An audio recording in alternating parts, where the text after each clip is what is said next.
Akses jalan lintas Palembang-Jambi lumpuh total, antrean kendaraan mengular panjang hindari banjir. Banjir melanda wilayah Kabupaten Musi Banyuasin, Muba, selama 3 hari terakhir, khususnya di Kecamatan Tungkal Jaya, Sumatera Selatan, Sumsel. Akibat banjir tersebut, para pengendara mengantri untuk menghindari banjir sehingga terjadi kemacetan panjang. Titik tepatnya terjadi macet rebut berada di Bayung Lencir, Sumatera Selatan. Diketahui banjir dipicu akibat intensitas hujan deras hingga membuat air meluap dari Sungai Tungkal.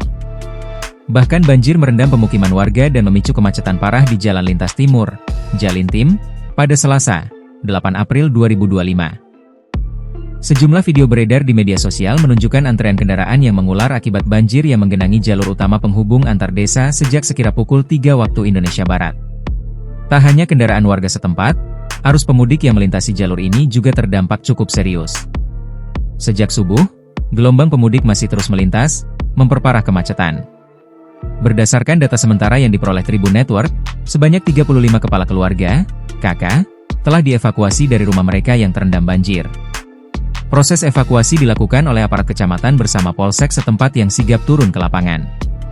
Wilayah yang terkena dampak banjir meliputi jalur dari Pangkalan Tungkal hingga ke Desa Sukadamai, dengan beberapa desa terdampak berat seperti Desa Peninggalan. Download Tribun X sekarang, menghadirkan lokal menjadi Indonesia.